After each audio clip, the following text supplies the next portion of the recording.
আরেকটা জিনিস দেখিয়ে দিই, আমি আমার মুরগিগুলোর জন্য কি কি ওষুধ ব্যবহার করি। এই যে এটা হচ্ছে আমার ওষুধের বক্স, এগুলো পরে দেখাচ্ছি।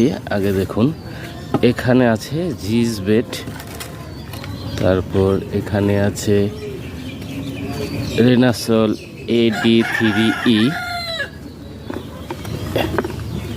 এখানে আছে ক্যালপ্লেক্স, আর এখানে আছে ইসেল।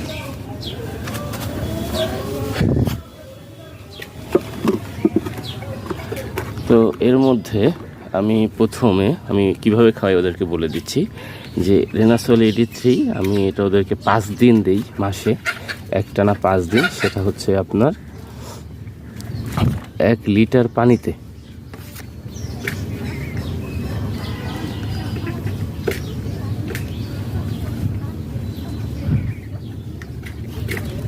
আমি 2 লিটার পানিতে 1 মিলি ব্যবহার করি। এরপর আছে এই যে জিজবেট, সেটা আমি হচ্ছে প্রতি লিটার পানিতে 2 মিলি ব্যবহার করি, আবার 5 দিন। এই ক্যালপ্লেক্সটা আমি ব্যবহার করি প্রতি লিটার পানিতে 2.5 মিলি, এটা 5 দিন। এরপরে এই যে ইসেল, এটা ব্যবহার করে আমি প্রতি লিটার পানিতে 1 মিলি, এটাও 5 দিন করে আমি খাওয়াই ওদেরকে। এর পাশাপাশি আমি এখানে ওষুধ রেখেছি, এই যে এটা দেখেছেন, এটা ঠান্ডার ওষুধ। আমি নর্মালি ইরোকোট খাওয়াই, কিন্তু এবার ইরোকোট পাইনি, তার কারণে এটা এনেছি। হচ্ছে লাইসোভিট আছে, রোগ প্রতিরোধ ক্ষমতার জন্য ভালো।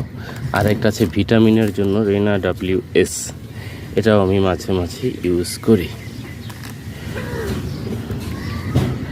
তো বন্ধুরা দেখে নিলেন আমি আমার মুরগিগুলোর জন্য কি ইউজ করি, কী ওষুধ। তো আমি আপনাদেরকে দামটা বলে দিই। সেলের প্রাইস হচ্ছে 200 টাকা, এটার প্রাইস হচ্ছে 150 টাকা। জিজভেট AD3 এটার প্রাইস হচ্ছে, এই যে দেখতে পাচ্ছেন, 220 টাকা।